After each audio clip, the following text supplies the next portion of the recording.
ॐ श्रुणुयाम देवाः भद्रं पश्येमाक्षभिर्यजत्रा स्थिरैरङ्गैः सुष्ठुवागुंसस्तनूभिः व्यशेम देवहितं व्यदायुः स्वस्ति न इन्द्रो वृद्धश्रवाः स्वस्ति न पूषा विश्ववेदाः स्वस्ति नस्ताक्षोररिष्टनेमिः स्वस्ति नो बृहस्पतिर्ददातु ॐ शान्ति शान्ति शान्तिः।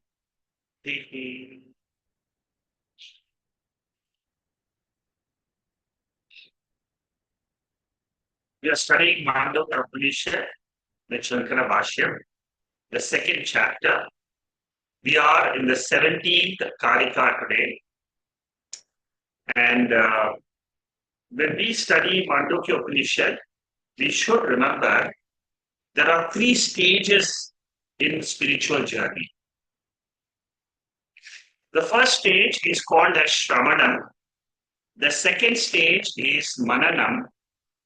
The third stage is nididhyāsana.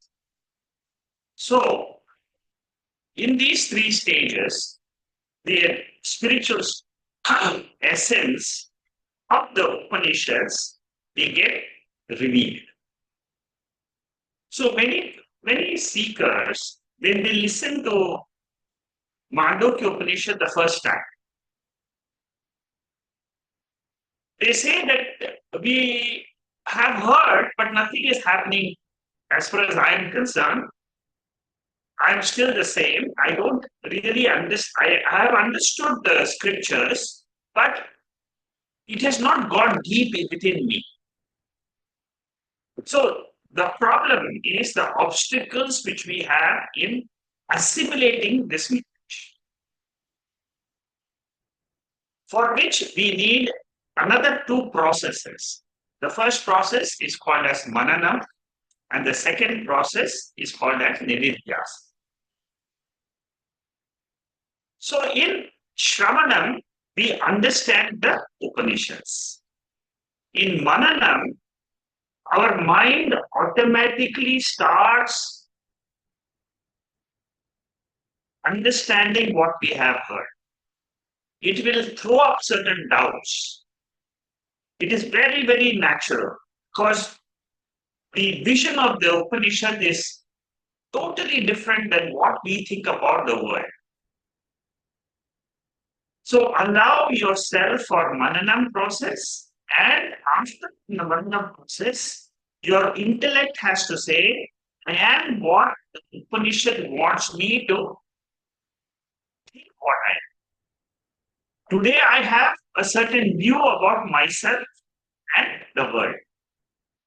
The Upanishad is teaching me something different than what I believe in. It says you are Turiyam Brahma. Just a simple example. You're not the waker, you're not the dreamer, you're not the sleeper. You are Turiyam Brahma. Now, this is a totally different vision compared to what we are thinking ourselves as the jiva, with an individuality. I am a mother, I'm a father. These are all normal thinking processes which we have. How do I correct this vision to the vision of the Upanishads? For the manana process, the second chapter and the third chapter are very, very useful. We are in the second chapter. We have finished 16 verses of the second chapter out of 38 verses. Now, let's go now to the Karika number 17, where we stopped last week. So in this Karika, all from this Karika onwards, what we are discussing is from 17 to 29. So all these Karikas, 13 Karikas, we are going to study what is the problem of all of us. The problem for all of us is we don't have a knowledge about ourselves, which is Turiyam Brahma. For example, in the example of rope snake,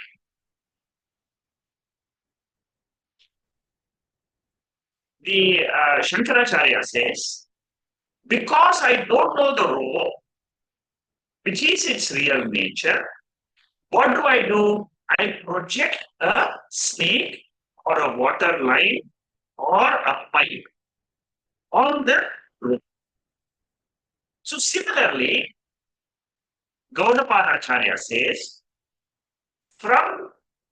because I don't know Atma, the self of this body-mind complex and the self of the entire universe.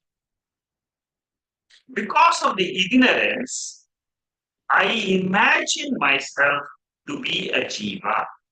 That is the essence of this karika. From here onwards, all our projections of the mind we think we are beautifully explained by Gaudapadacharya. 17 and 18 are dealing with the Rajju Sarpa example. And then from 19 onwards, we'll start seeing different schools of thought about. Now, I'll just quickly run through the revision of Karika number 17, which we have so far listened in the previous talk. Throughout Mandukya, we must understand we are always talking about the three states of our experience. In the waking state, what Gaudapadacharya says, it is exactly like the dream state. And the question is, what's projecting this waking and dream? That is the question of the Purvapakshi. The opponent is asking the question, okay, I understand you're saying dream is a projection, everybody knows. But then waking is a projection, who is the projector? Now, in dream state, all of us will agree, I do not have the knowledge that I am the waker. So ignorance is there. Because of ignorance, I project the dream world. This is dream world. Second to waker. Because I do not have the knowledge that I am Atma, I the Turiyam, I the Prajna.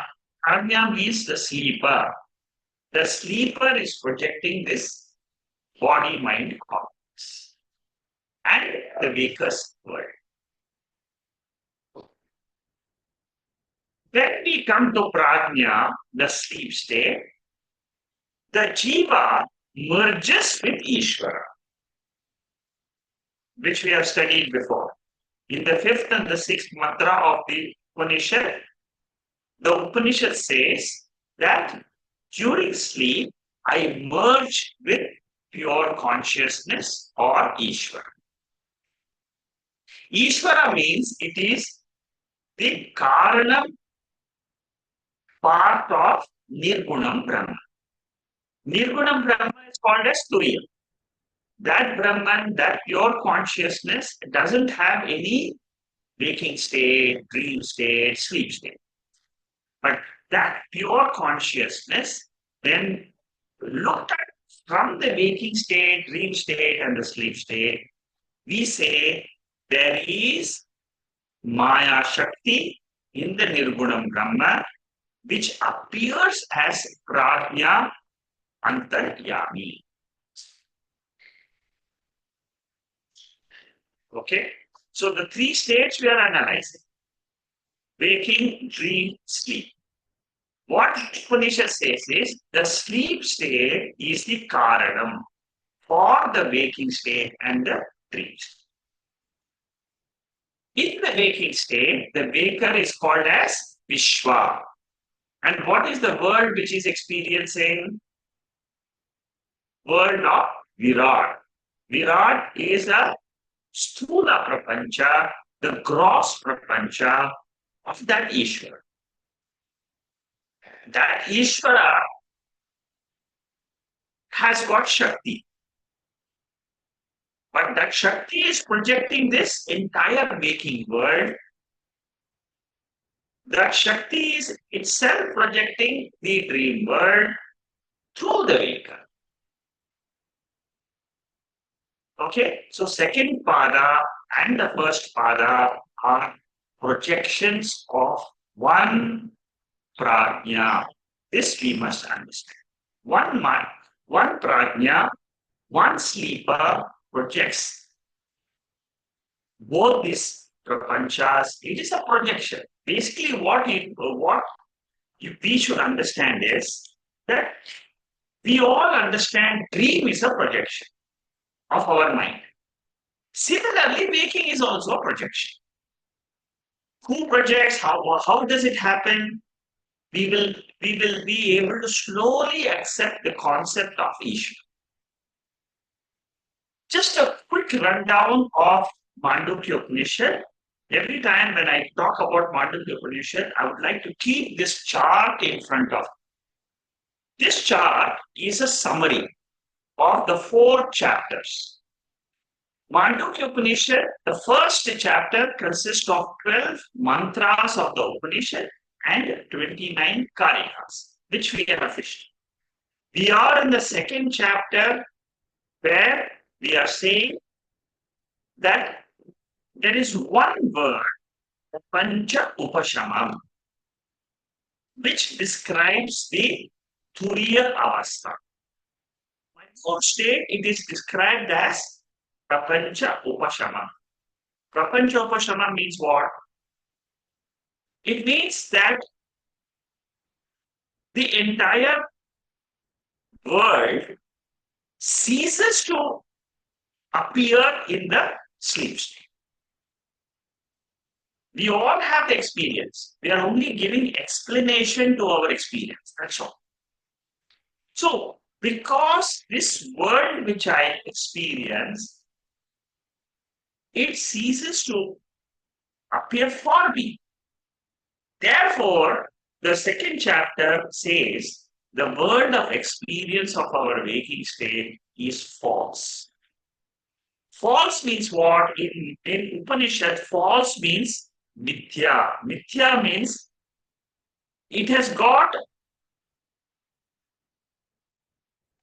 an appearance, but factually it is not. Dream has an appearance for all of us, but factually is it there or not? It is not there.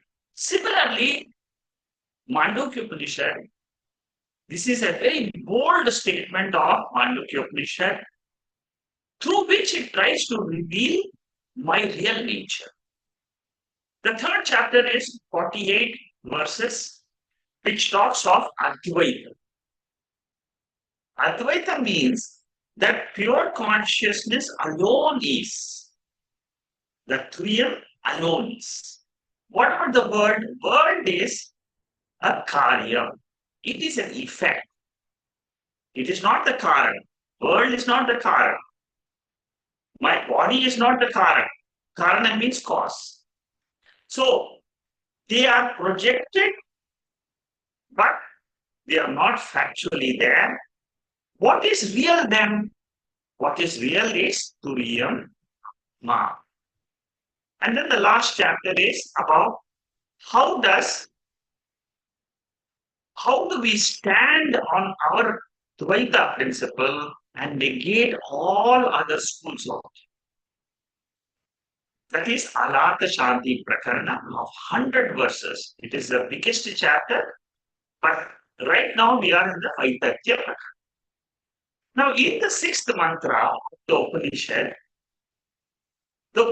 says it's a very, very important mantra. You must keep this mantra all the time in your mind because this is the central mantra of the Upanishad. The sixth and the seventh. Seventh is very, very important. The sixth mantra is equally. Why is the sixth mantra important? The sixth mantra says the whole world is controlled by some factor. Normally, I will never think of this. This is a proof that there is some source for the world and there is some controller. That controller cannot be perceived by the sense organs or the mind. Jiva will never be able to perceive God. There is a principle that God or Ishvara is revealed to us only by the Upanishads. And that Ishvara has got two nature. One nature is with Upadi, with the Panchabhutas, which is what we call as the macro universe. And then the micro universe is our body. Body, mind is micro. But macro is Ishvara. This Ishvara is formless. It is unmanifest. Then the question was asked by Purva Pakshi. We are now doing a revision. We are not going forward, but we are just revising what we have learned. The Purva Pakshi asked the question, is there any order in creation? To which Gaudapadacharya says that there is no order in creation. Can we say there is an order in our dream? No. There's no order. Suddenly I feel that the whole dream world is projected.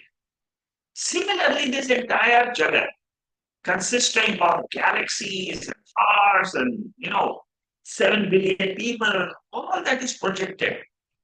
There is no order in the universe, but there is order in understanding the universe. First, we understand the jiva. What is this jiva? Was he there before? All that we understand. We try to understand, and then we say that jiva had wanted a particular world, a jagat, to exhaust this punya. This is the way the creation is explained in the Upanishads. Because without jiva, srishti or creation is irrelevant. Suppose you talk about all the galaxies in which there are no human beings. Does it make a difference to us? No. But this planet, Earth, because jivas are living, we are questioning what is this creation? And all the answers we are seeking is with reference to because we are present. So, Gaudapadacharya says minus the jiva, srishti is useless. Srishti means creation. And who is this jiva? Jiva has got an ignorance about himself and about the world. Is this ignorance the first time I'm experiencing in this body? No. Shankaracharya says, anadi jiva. In the previous birth also, I thought I was this body mind, and I had this ignorance. In the previous creation also, I had the body, and this ignorance is anadi. Anadi means it is, we never know when this ignorance started and when the jiva came into being. Jiva has been there, srishti after srishti. That is what the Veda says. In Pralaya Kala, it is a state of equilibrium. You see, Shankaracharya gives a lot of information apart from the verse meaning. He gives a lot of meaning and explanations about different aspects of creation when he writes a commentary. So he talks here about pralaya. Pralaya means what? When there is no creation at all, when there is no manifest creation. What is the meaning of manifest creation and unmanifest creation? Unmanifest creation means it is a state of equilibrium of three gunas, sattva, rajas, and tamas. When these gunas are disturbed, then the whole creation starts. Okay? Now, this jiva has got ignorance anadi. And what is the definition of sleep state? Definition of sleep state is, it is nidra shakti. It is a power for a jiva, where he can forget about the waking state and he being a waker. So sleep is what? Sleep, the definition of sleep is when I forget that I am a sleeper, I am a mother, I am a father. Do you know that you are a mother or father in the sleep state? No. That is what Shankaracharya says. Shankaracharya says, Nidra Shakti. It is an ignorance, the power of ignorance. It is there in me, it is there in the whole universe also. All of us, it's a universal experience. Ignorance is universally experienced. So, ignorance of the waker creates the dream, which is called as Nidra. Nidra Shakti. What about ignorance of Turiyavas? Ignorance about my, okay, waker is one state of consciousness. Turiyam is another state of consciousness beyond sleep, beyond waker, beyond dreamer. That state also I don't know. So, because I don't know that Shakti is called as Māyā Shakti. When you take a simple example of rope, suppose you don't know rope as rope because of semi-darkness. What do you think? Your mind is projecting that it could be a pipe, it could be a snake, it could be a crack on the or a shell, for example. Suppose you're walking on the beach. These are two very, very popular examples in Veda. Rope example is given for dveṣa. You're running away from snake. In the world, we are running away from so many things. I don't like this. I stay away from the people. I don't like this object. So I will never go near that object. So rope snake example is a dveṣa example. Shell silver is a rāga example. There are certain things which I like in the world. I have attachment to those things. For that, shell silver example is given. So on a shell, a simple shell, I am projecting a silver. Now, both this rope snake and the shell and the silver, both are unreal projections. So similarly, because of I don't know my real state as Turiyam, the Upanishad says I am projecting. I means what? I am projecting the dream. We all understand. But because I don't know the Turiyam part, therefore it is Ishvara's projection of this waking state. So understand Nidra Shakti, Māyā Shakti. Māyā Shakti is universal for everybody, all the jivas. And why is this Māyā Shakti effective? Because for the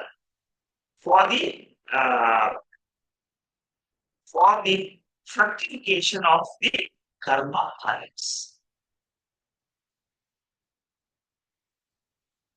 At the time of hope ignorance, rope snake is real.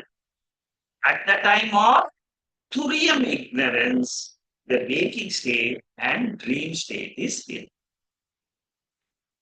In Atma also, this beautiful mantra comes where it says the world appears as long as I don't know Brahman. Brahman means what? It is the substratum for the entire universe. Not only for this body, mind, but for the entire cosmos. Suppose I know that there is some substratum. See, this is a knowledge. This is what is the knowledge given by Upanishads, which my mind has to absorb. There is Turiyam, there is Atma. That Atma is pure consciousness, it is pure existence. I don't know that pure existence, consciousness. Therefore, I am experiencing the world as real. But suppose I come to know that consciousness is the truth of the world. Then what will happen? My perception will continue. But I will not assume a reality. Suppose rope is completely known, then there is no problem. I will take it as a rope. Suppose I know Turiya very well. Through some Upanishadic study, I know and I believe that that is true. Then no problem. Suppose the rope is completely unknown, then also there is no, because then you never project anything. It is partial knowledge and partial ignorance which where projections start. See, in our day-to-day life also, many times, whether you are at home, related to your family, or you are at office, and you take the example that you are in a situation where you don't know something. What does the mind do? Does it keep quiet? No. Mind start projecting, oh, this could be that, this could be that. It starts giving thought after thought after thought, and that is what is called as projection. At the totality level, also this projection is happening. At the totality, at the Ishvara level also. At the totality level, it is the projection of the entire creation. See, you and I, we will experience small little projections of our thoughts. But what Upanishad says is the creation itself is a projection of the macro cosmic aspect. And when you talk about the macro aspect, you must know something called as Ishvara, Hiranyagarbha, and Virat. Ishvara at the causal level, Hiranyagarbha at the subtle level, and Virat at the gross level. Like, for example, I am at the gross level where I can see my body. This is called as Vishwa. In the dream state, I know that my mind is there. Only mind is there. That is called as dveṣa. And in the sleep state, the dveṣa is what? Subtle body. In the sleep state, I have total ignorance. I don't know whether I'm waker. I don't even know I'm the dreamer. In deep sleep state, it is complete ignorance. That is what is called as causal state. Next, Shankaracharya writes a big Bashyam on this mantra. Now, in this portion, the next portion, 313, topic number 313, what he is saying is, like in this world, we don't ascertain a thing. We don't know a rope as a rope. Then what happens? Rope is projected as something. So a pipe or a rope, a rope snake or a stick is a projection. It is a mistake. It is an error. And what causes this error? Ignorance. So with ignorance, I have a vikalpa bhava. Vikalpa bhava means what? Projection. When there is no ignorance, there is no mistake, and there is no vikalpa bhava. Vikalpa bhava is not there, so we say it is vikalpa bhava.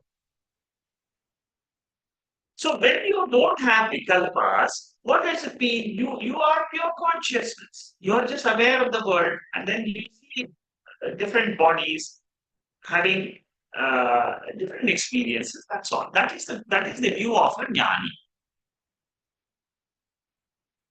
So ajnana bhava, when I don't know, it is called as anirvachaniya. This ignorance about my nature, in Vedanta, we call it as anirvachaniya. You can't explain it. You can't explain whether it exists. You can't explain whether it doesn't exist because we do experience our body mind. At the same time, we don't experience our body mind in the sleep state. That is why it is called as anirvachaniya. The rope snake is anirvachaniya. Can't explain. Why it happens, we don't know. In advanced texts, this process is called as jnana adhyasa. Adhyasa means what? It is a superimposition. On the pure consciousness, I am seeing the world outside, or I am seeing errors, thoughts in my mind. When thoughts are inside the mind, it is called as jnana adhyasa. When I'm perceiving different objects in the world, it is called as artha adhyasa. In Vichara Sagara, the very advanced text of Vedanta, Nischaladasa, the author of the text called as Vedanta, we ask the text called as Vichara Sagara.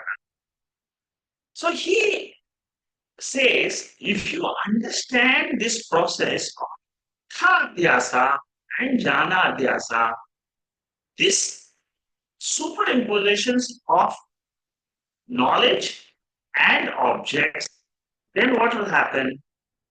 I will know my real nature. I will keep repeating Jnana Adhyasa, Artha Adhyasa throughout the Mandukya study because this is one of the methods of revealing consciousness. Like we say, one method is, I am not a waker, dreamer, sleep. That is one method. Another method is, I am not the five portions. Another method is, I am the seer, I am not the seen. So different methods in different areas of Mandukya Upanishad we use to reveal consciousness. This ignorance expresses in all of us in what way? This is a portion of Adhyasa Bhashyam of Shankaracharya in Brahma Sutra. Here, number 15. It says Ahamida and Mama iti. Aham and Mama, I notion, the ego, I notion, and also mine notion, my relationships. I am the body, I am the mind. This is one part of ignorance. Second part of the ignorance is all this world is related to me, my possessions, my wife, my children. This is also adhyasa. And because of this adhyasa, loka vyavahara is going. So, this is what is the explanation of dhyasa. What happens because I don't know my real nature, I project aham and mama. These are two fundamental projections in our mind which is going. See, the spiritual study involves a lot of understanding of our mind. And Vedanta tries to break open our internal structure.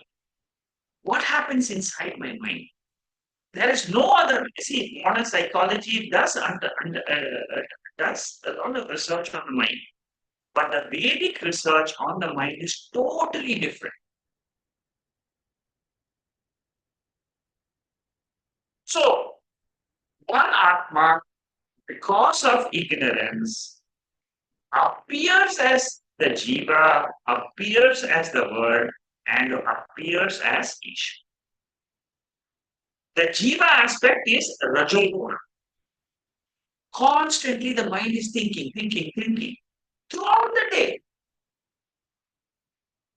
Constant for all of us, not only you or me, everybody in the universe in the waking state is rajoguna pradhana. And whenever you're talking about rajas and your mind, you should remember it is nothing but it is Māyā Shakti. Māyā is expressing through my body and mind, I am a waker. Māyā is expressing through my mind, I become a dreamer. Māyā is becoming the world. The tamoguna of Māyā is the world which is experienced, which is tamoguna. It is inert by nature. Rajoguna, we all know. Ishvara is the sattva pradhana mind. There, knowledge is primary. You know about the world. Suppose you, through the Upanishads, right, you come to realize that the nature of Ishvara, then you yourself will become sattvic guna. In the case of rope and what do we project? Rope, snake, samsara. But in the case of Atma, we project Jiva Jagat Ishvara, which is nothing but bondage. In Karika number 16, the previous Karika, what we said was Jiva is the ahankara, mamakara, karta, bhokta, sukha dukkha, anubhava, jiva is the definition of jiva. So when I suppose I'm experiencing samsara means sukham and dukkha. Sukham dukkha means what? It is nothing but karta.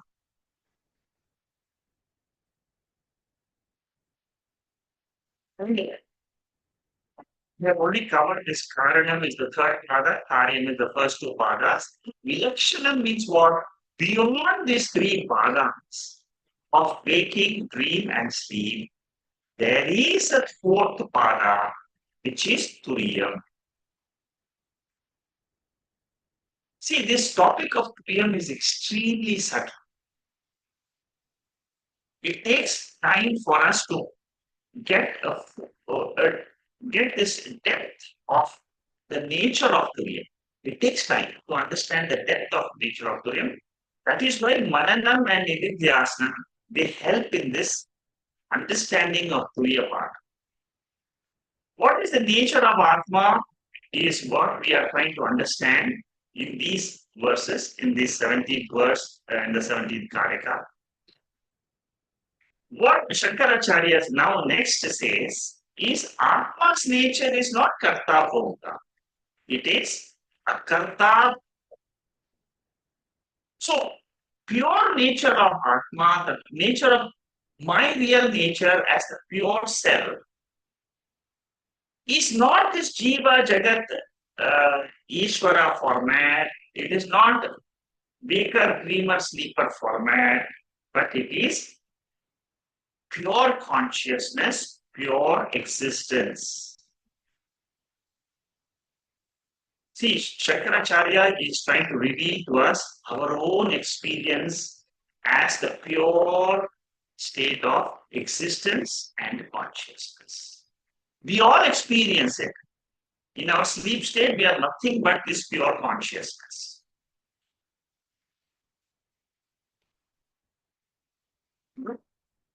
What we don't know is that that is the substratum for the waker, dreamer, and sleeper.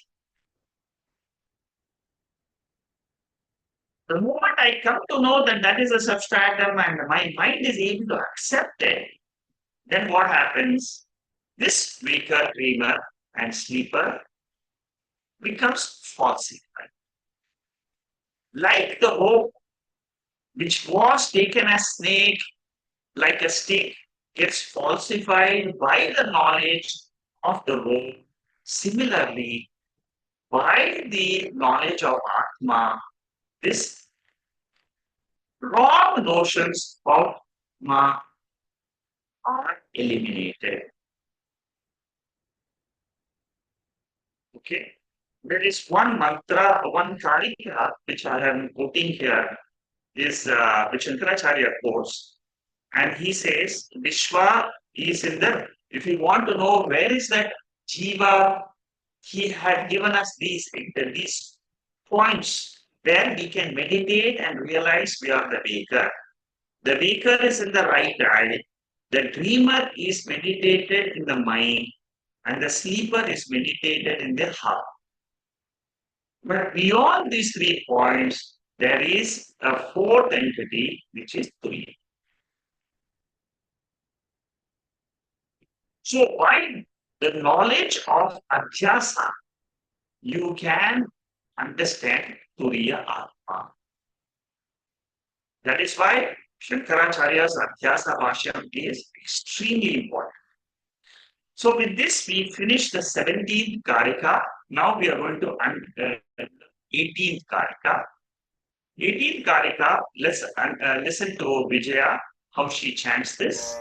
Nischitayam yatha rajvam Nischitayam yatha rajvam Vikalpo vinivartate Vikalpo vinivartate Rajjureveti chadvaitam Rajjureveti chadvaitam Tadvadatma vinischayaha Tadvadatma vinischayaha.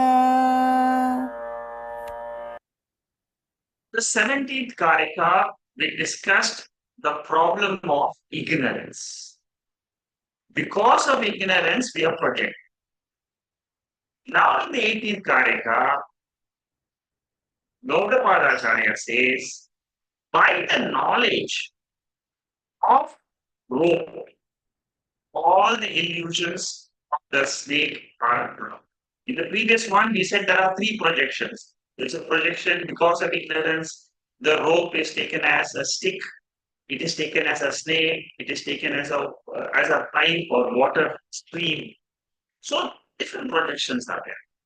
Here in this, he says, because of knowledge. See, ignorance is the problem. The solution is what? Knowledge. What is the problem for all of us? We are all suffering from ignorance about our real nature. The nature of the body, we all know. Body is born, it has got some parents, and it was born to some parents, and then it is there for some time, and then it disappears. That is our knowledge. I don't know the truth about this body. I don't know the truth of the universe in which the body comes and goes. Suppose I come to know the truth, like the truth of the rope, then what happens? I get the pure knowledge of Atma. That is what is said in this Karika number 18. Now we'll go to the analysis of this Karika. I I've already told you about this three types of projections. In Ishavasya Upanishad, there is a very beautiful mantra, Yasmin Sarvani Bhutani Atmaiva Bhut Vicharataha Trako Bohaka Shokaha Ekatva Manu Pashyanaha. Very, very beautiful shloka, but it takes time for us to understand this shloka well. Only if you have Vedantic knowledge or not, you will be able to understand this. See, what the Upanishad in Ishavasya says is, there is one self which is the self of all human beings. It is the Atma of my body, mind. It is the Atma of the entire world. There is an Atma of the sentient world, insentient world. And that is what is Turiya. So, in Ishavasya Upanishad, the same Turiyam is being taught. Here in Mandukya, you are saying, make a dreamer, sleeper, you drop, you realize Turiyam, which is the self of all. In Ishavasya, what does it say? If you know that there is a self of the entire universe and yourself is the same as that self, then what will happen to you? You will have no grief at all. If you think that you are the pure consciousness, you will never project any sorrow. Because you have got rid of, eliminated all sorrow projections in your mind. You will never have a sorrow in life. That is what Ishavasya Upanishad says. Very beautiful mantra for meditation. So the entire pluralistic world of things and beings are nothing but one self which is called as Atma. See, this is the knowledge which we get from Upanishads. Normally, without Upanishads, we will never even understand something like this. Bhagavad Gita also has the same message in many, many places. So, when you understand it, everything is Atma, then how will you define the word? It is only name and form. Essence is Atma.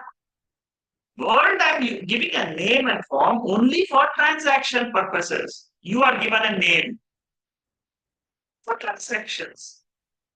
I am given a name for transactions. Essentially, we both are what? We are both the pure consciousness. In the next commentary here, Shankaracharya gives many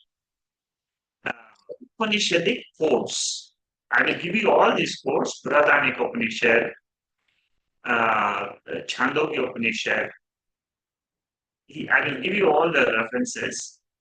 Where what are we trying to understand? We are trying to understand that there is one self for the entire cosmos.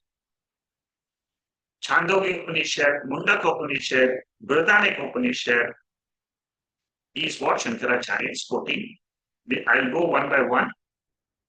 You see, when you go through these mantras, immediately you will understand there is less in the universe. So the pramanam for this oneness for the Atma is what? It is Shastra. Shastra means these Upanishadic words. In Kaivalya Upanishad, Vedanta Vidyā Sunishchitartha Sannyasa Yoga Tathayat Shuddha Sattvaha Te Brahma Lokeshu Paranta Kale Paravdata Parimuchanti Sarve. Here, in this Kaivalya Upanishad,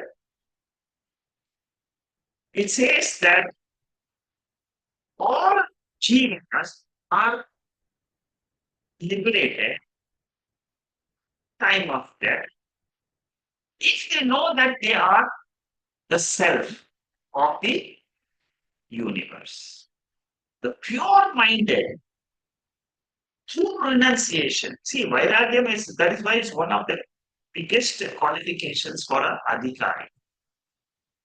That is said in Kaivalya. In Brihadaranyaka Upanishad, there is a neti neti. This is one of the quotes where it's a Brihadaranyaka Upanishad, very, very voluminous text. What we generally do is we try to take some of the important mantras in the commentary, which Shankara does beautifully in Mandukya Upanishad. There is the fourth chapter. It talks about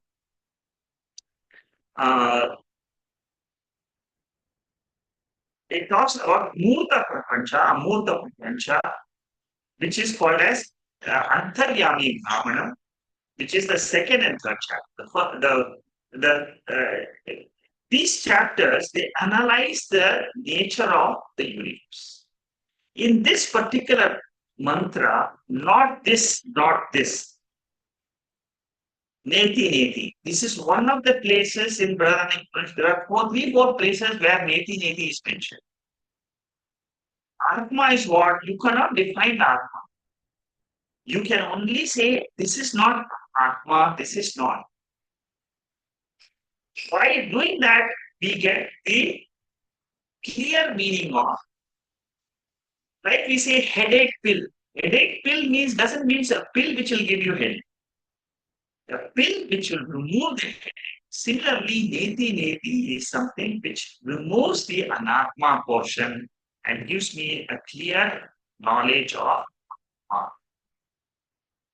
By this clear knowledge of Atma, what do I get? It reveals to me that I am that pure consciousness. I have no I means here what? I means the consciousness, the self doesn't have any problems. That is what the Guru is telling me. Guru is telling me you have no problem because you are the Atma.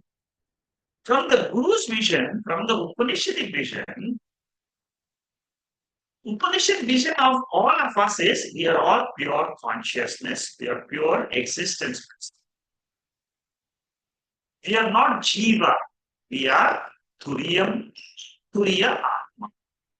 That Turiya Atma is non-dual. That is why we say there is no sorrow in fact for all of us. It is only sorrow is experienced.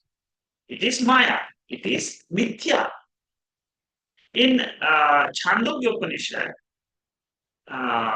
this particular mantra comes, where it says the self is above, the self is below. It's one of the important mantras. Comes in Bhuma Vidya.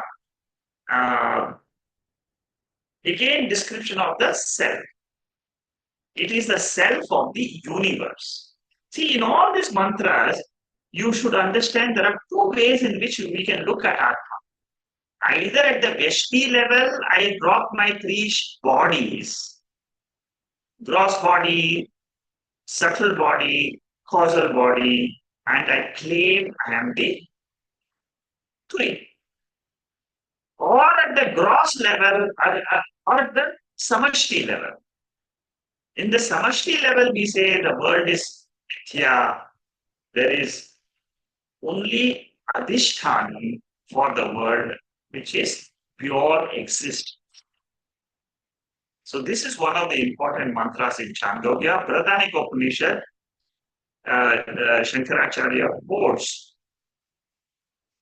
Before that, what he says, Shankara says is, after waking up to the higher, after waking up, I realize that dream world is nothing but what? Wake up. After waking up, spiritually waking up, what do I realize? This entire Jagrat Prapancha is nothing but. But for that, I have to stand as Turiya. What is Turiya? I am not the waker, not the dreamer, not the sleeper. Who am I? I am the pure Atma, Prapancha Vashamam.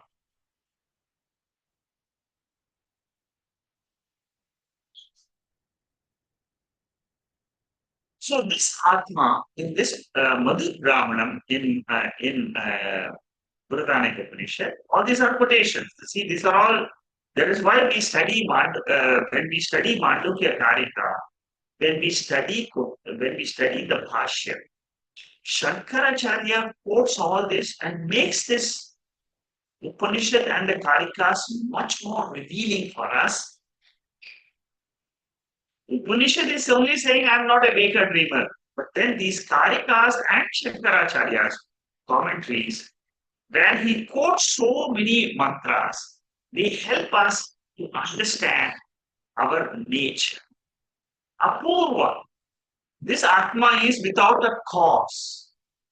Anaparam, without inside. Anantaram, which is without an effect. There is no Bheda in Atma. No Sajatiya, Vijatiya, Svagata Bheda. I'm using Sanskrit terms, but if you have been attending regularly, you will understand.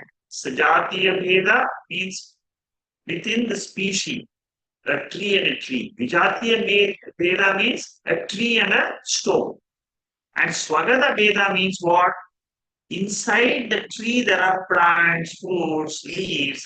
That is differences within oneself. Atma doesn't have any differences. It is pure consciousness alone. So the first pada, second pada is Karya pada.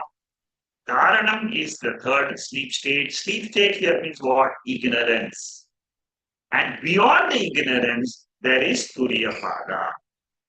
This is the central line of the entire Mandukya Upanishad. G, the point G which you have. Don't forget this particular line. Karyam, Karanam, and then Karya, Kara, Vilakshana, Turiyam. In Mandukya Upanishad, this mantra is very famous. Divyāyamurti, we have done this many times. This Atma is formless. It is pure. It doesn't have inside and outside. You see, the body, we can say world is outside and my thoughts are inside. With reference to the body, which is material, which is an upadi, which is a medium for transaction. But Atma is everywhere. It is one. Therefore, Atma being one, I cannot say there is something inside, something outside. Suppose you know this Atma, then what happens to you? You know that this Atma is immortal. It doesn't have death. It doesn't have birth, therefore it doesn't have. Body has a birth, mind has a birth. Not the self, the jiva. This self is without the disease. Ajaraha, marana, immortal. It is fearless. Because there is nothing else. See, only when there is dvaita, there is fear. Okay. The next portion is the revision portion. I have done most of it. So I will not go into the revision much. These are all about the previous karikas that I have put in. So in this statement, in this 18th Turiyam alone remains, because once the ignorance goes, the three states of the jiva goes. Therefore, nothing is there except Atma. Brihadaranyaka Upanishad, I have already quoted to you. This mantra also I have quoted to you. There are two words in Brihadaranyaka Upanishad which are used. I just will touch upon this a little bit, because there is a word called Amaraha and another word called Amritaha. Amritam means, you see, this is a Sanskrit technical word, nir-anvayaha nasha. Sa-anvaya nasha and nir-anvaya nasha. Sa-anvaya nasha means what? There is no final destruction for a jiva. Jiva will come back in the next shrishti also. What is nididhyāsana? Nididhyāsana means the ignorance for jiva goes away. Therefore, the jivatvam is bādhitam. Jivatvam or the individuality goes away because the substratum has been discovered. Okay, these are just two technical words. I just want to touch upon it. What about Brahman? Brahman does not have, Turiyam Brahma does not have Samanvayanashaha, Niranvayanasha, because Brahman is alone. It is, there is no Nasha, there is no, you only discover your nature as immortal. Whereas ignorance can go. The jiva reappears again in the next srishti. Therefore, that is Anyanasha. Niranyanasha is the ignorance portion which of a jiva which goes away is called as Niranyanasha. Okay. Shruti is the torchlight. It is the torchlight. For the rope snake, you take a physical torchlight and show that this is not a rope, this is not a snake, but it is a rope. For the Atma, what is the torchlight? The torchlight is the Veda Vakyam. So when we study the Veda, we should know that I am using the Veda mantras. For example, I quoted so many mantras just now. That Atma is Ajaraha, Amritaha, it is deathless. These are all statements in the Shruti, in the Veda. I take that as the Pramanam. So similarly in Mandukya, what does it say? It says the three avasthas are not my real nature. That means I am not a waker. In waking only I am a mother, father, brother, son. What is Upanishad teaching me? It says, don't take this as a fact. What is the fact? You are the pure consciousness. By doing this, what happened? We get to know our nature as the whole study of Upanishad is only meant for the revelation of this truth, of a fact which is there. Okay. Shankaracharya writes an introduction to the next verse. If Atma is non-dual, it is the ultimate essence of this entire Jagat. Then what will happen?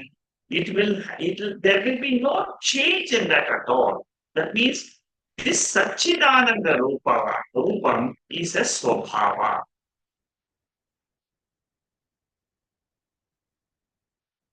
Now, if that is the real nature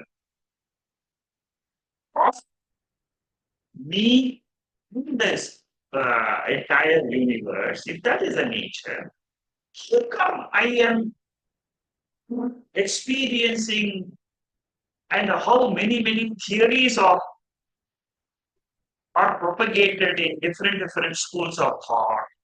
That is the question which Shankaracharya says. The Purva Pakshi is asking the question, if Atma is pure Satchidananda, why is it people don't know this?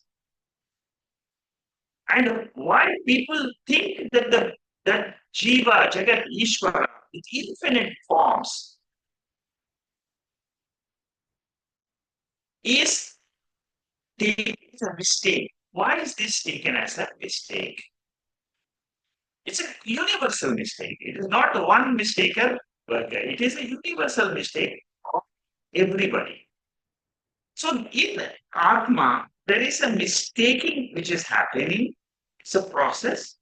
There is something which is mistaken, and there is a mistaker Jiva, which is the ego. I am the Jiva which is perceiving the world and the body wrongly. The next Karika is about this mistake, which is a mistake of perceiver, perceived, and perceiving process. See, in the case of dream, the waker is there. So waker is mistaking the dream. So there is a perceiver of dream, perceive the world of in the dream, and perceiving processes.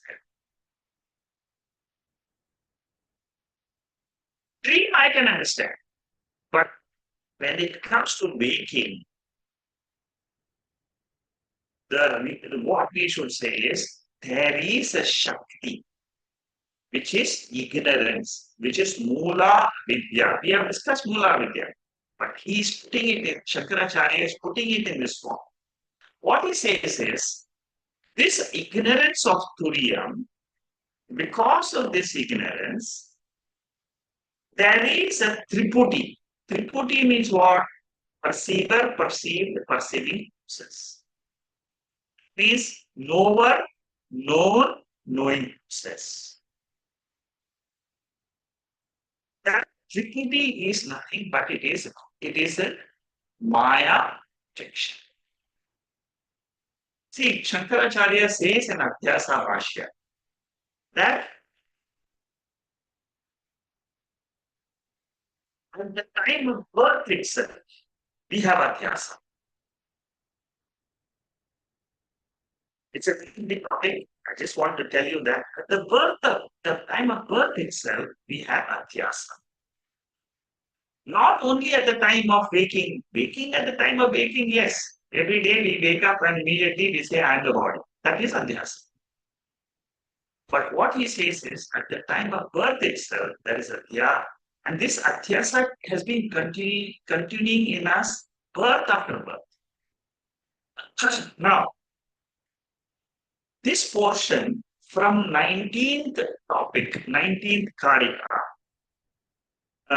till the 27th Karika, 27, 28, 29, up to 28th Karika. So 19 to 28, about 10, 11 verses are there. All these verses are talking about how Atma is imagined as something else. There are 35 examples given by Gaudapadacharya.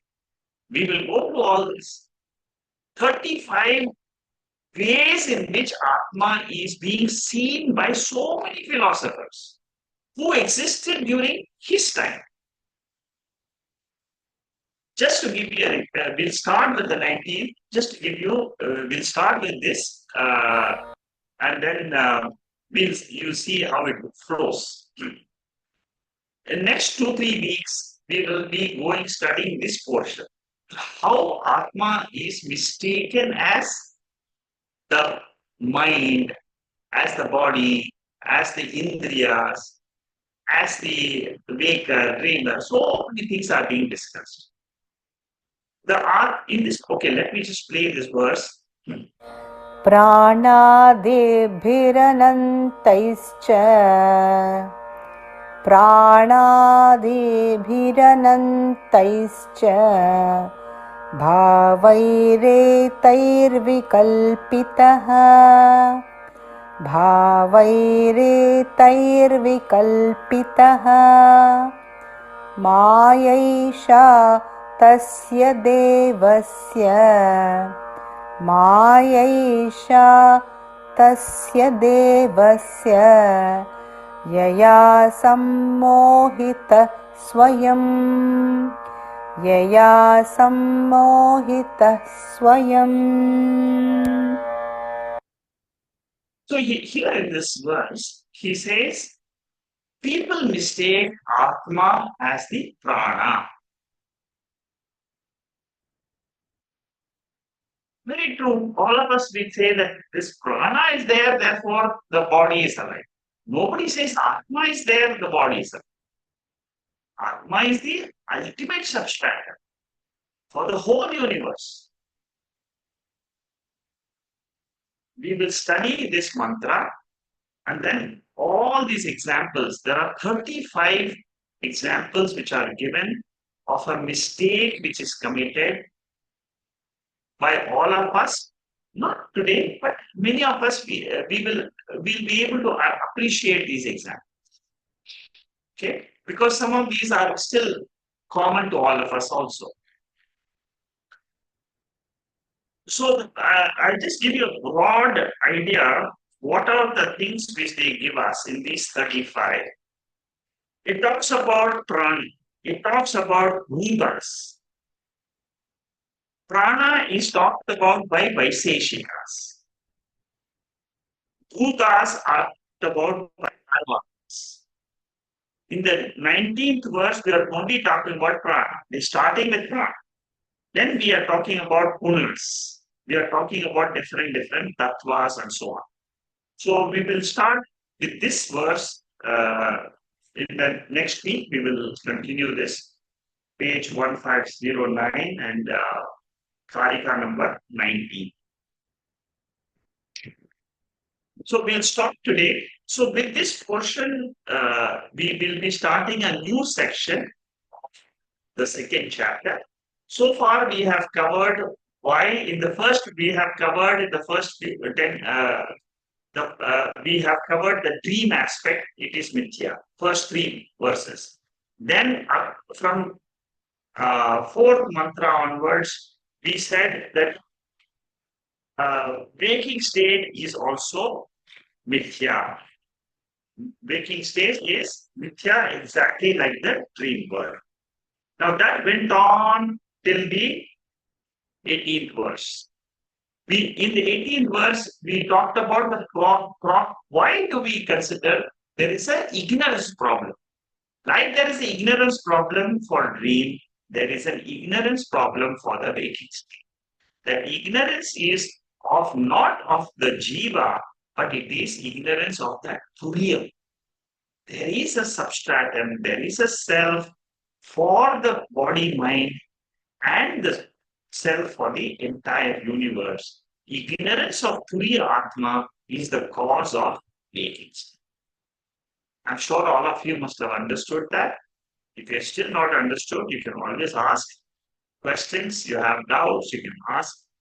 The other schools of thoughts on Atma is the next topic we are going to discuss from 19 to 20. And there are 35 different theories of Atma. Interesting. It will be a short, small portions we'll be discussing. So every week we'll probably do 3-4 verses, and then we will complete this 10-11 verses. Now, with this, I complete today's Mandukya Upanishad session.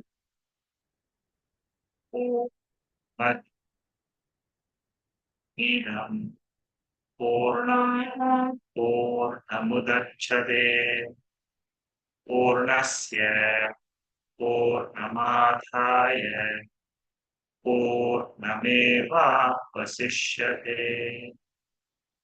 Om Shanti Shanti Shanti.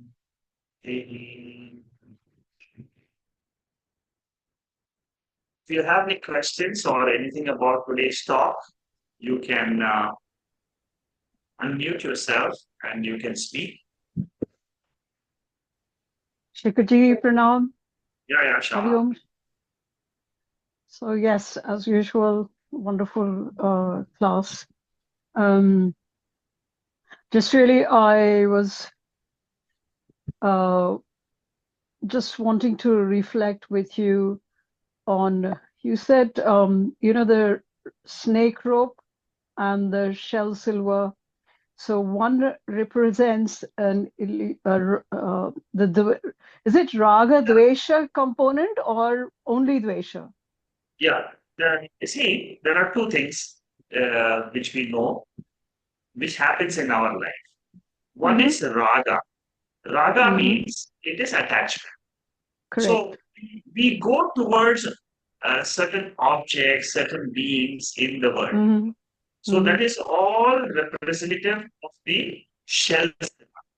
See, when we see the shell, we project on it the silver, which is not true. Correct. There is rāga.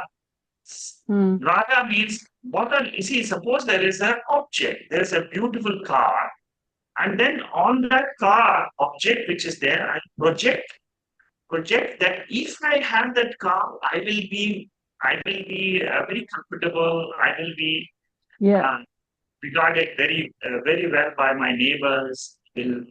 So that in every object and being we project. That means it is a rāga. Correct. And then there is dveṣa. Dveṣa is, so shell silver is for rāga. It's an example in the Shastra. To say that all our attachments, it is like shell silver only. Actually, shell is there, but we are only projecting in our mind. We are thinking, oh, if I have this, I will be happy. If I get this object, this being, I will be happy. So it's all an example of rāga. Correct. Then there is another side to our living. The second side to our living is dveṣa.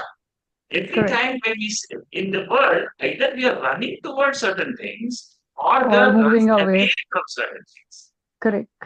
You see, I don't like a person, so every time I run away from it. I don't like to be in a certain company. I like to run away from that. So dveṣa is there. To give the example for dveṣa is the roast. Okay. So these are unconscious processes, isn't it? Almost. Yes, they are absolutely unconscious processes. I don't even know that this is happening in my mind. This is happening. So, and it's almost like a habituated thing, which over the years we accumulate since we were a child. We know what something. First, I wanted toys in the world. I didn't know that toys is also a projection of the mind only. Yeah, but the process remains the same, that we are running towards something. The same. Yeah.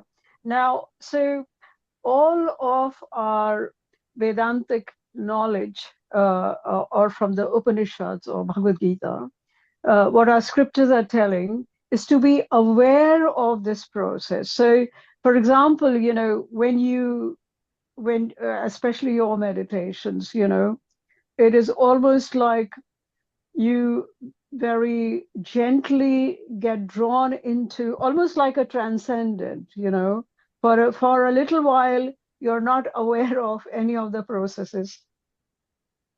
You moved away.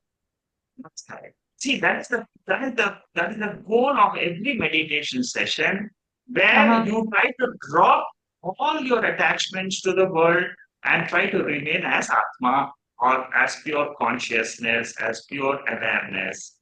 So your mind gets a new samskara, a new impression of this awareness.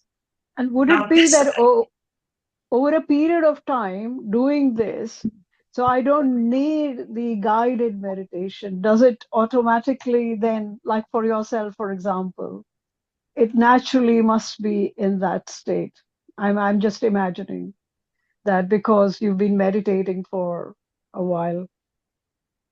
Yeah, it happens to all of us. You see, what happens is, as your mind learns to be aware of this fact, which is there for all of us, it is a natural state for all of us. It is something which I've forgotten, that is my nature. See, Upanishad is only trying to reveal to me that I am an ignorant person if I take this body as me. Upanishad only says you become aware of yourself as this pure consciousness, and then live the life.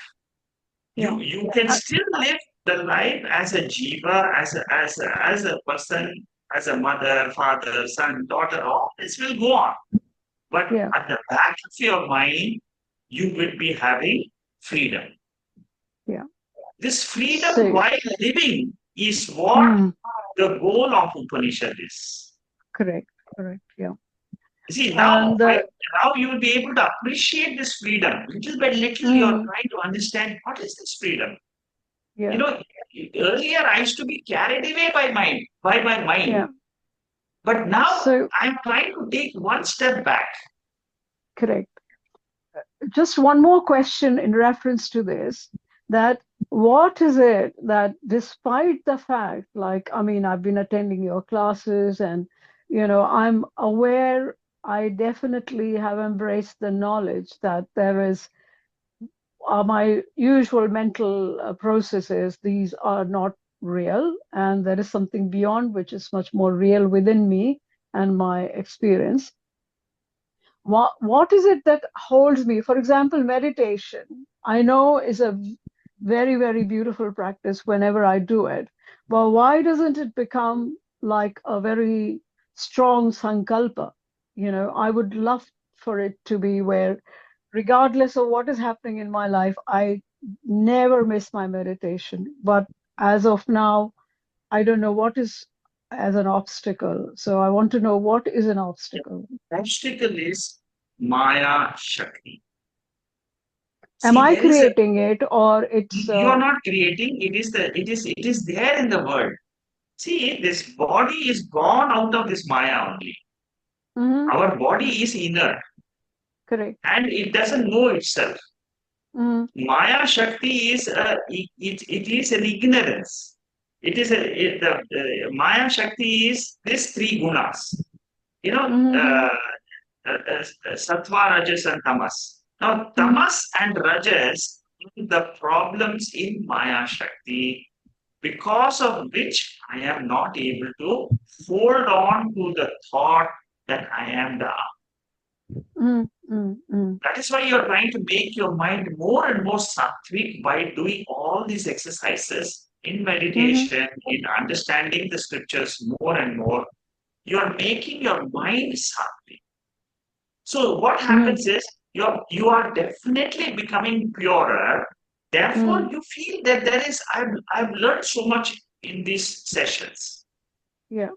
And See, hopefully the doubts are getting clarified, isn't correct. it? Like whatever internal doubts, I think probably the obstacle is that somewhere deep within my subconscious, I still would have doubt because, for example, studied too much of science, too much of psychology, too much of Western philosophy, which keeps telling me, yeah, Vedantic knowledge is all right, but really this is so important, that you should do this and that and whatnot. So is a It kind is of a, yeah, obstacle. I think for me personally, I feel it's still holding its power.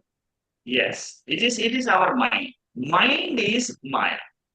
It is my Acha. mind which is telling me sometimes that what Vedanta says is only bookish knowledge, it's not reality.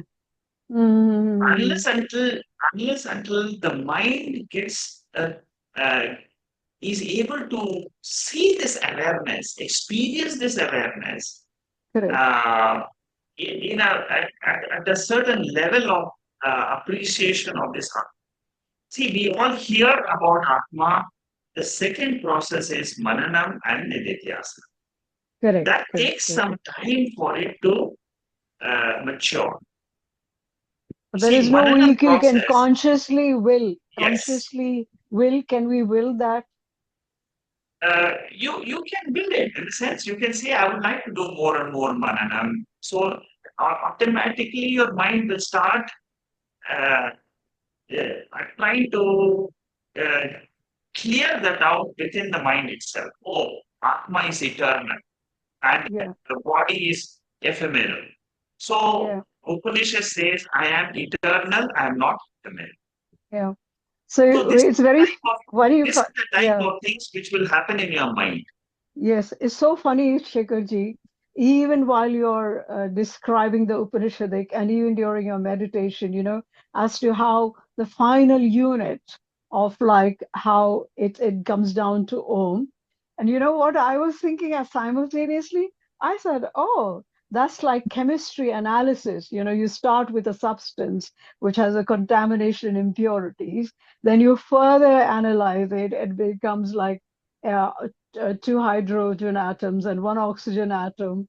And then you realize, no, it's further going down to molecular. So to me, it was like an analogous thing, the way you are teaching and your meditations particularly, it actually goes down every time to the Om.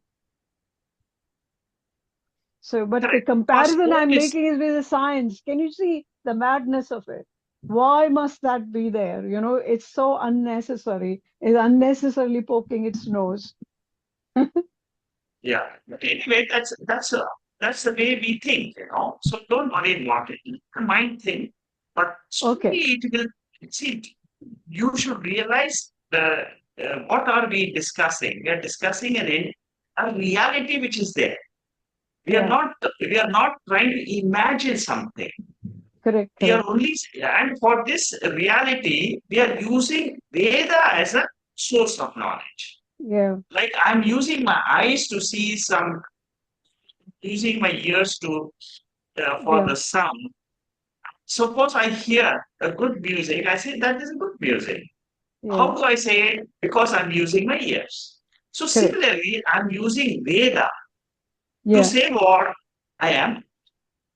Yeah. You But must. You until I realize the complete 100%, is it okay? Because I think to me it helps when I uh, uh, translate all Upanishadic language in scientific language. So the language which I understand and I'm used to is a scientific language.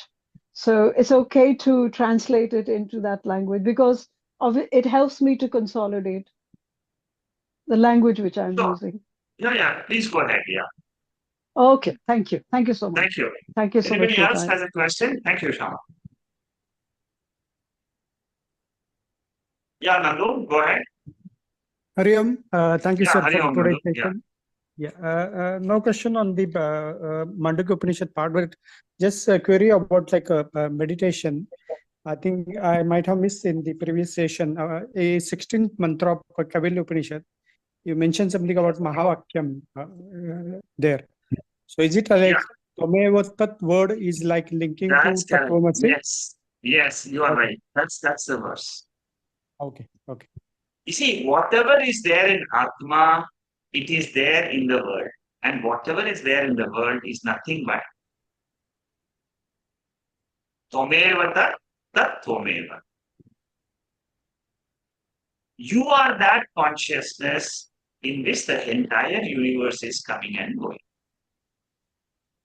The world is just an appearance, but the reality is I, the consciousness. Tvameva tat Tvameva. Very beautiful. You go through that Mm. verse again and again, you will see such a beautiful verse it is. But you have to dwell on that verse for some time, like you have to dwell on the verse of 19th verse. Yeah, I think that is very important thing. I mean, learning all these things, and that very important thing about last part. I should understand that that is me. The learning may Yes, be a correct. whole thing. Yeah, You have to see, I am that Atma. You see, yeah, Upanishad is telling me, it is Bhagavan teaching me. It is the words of Bhagavan, there is some reality. I may call it Bhagavan, I may call it Ram, I may call it Shiva, I may call it Shakti, I may call it Devi. There is some reality. That reality is teaching me. It is coming through the scriptures. Scriptures cannot talk by itself. It comes through the words of uh, people who are studying the Upanishad and teaching the Upanishad. So it is something which is coming to me. I accept as the truth. And like you said, the main thing is you have to say, I am that Atma. After knowing that I am the Atma, you can drop the Veda. You drop the Veda, you drop the Upanishad, you drop Bhagavad Gita. But then I am that Atma. If you keep it in your heart, the Upanishad has benefited you. The Veda has given you the benefit of the knowledge. Good, Nandu. Thank you. thank you, sir. Anybody else has any other questions? So next week we will have a session. The following week there will be no session. On the 28th, 29th there will be no session. 22nd, yes, next week we will still have the session. And in case you are absent or something, you can always listen to the recordings. Okay, because during December a lot of people travel. So as much as possible, I will continue the sessions. If there are no other questions, we will stop today. Thank you. Namaste. Hari Om. Hari Om. Namaste. Thank you, Shikhaji. Namaste. Hari Om. Hari Om. Hari Om. Hari Om. Hari Om. Hari Om. Hari Om. Thank you.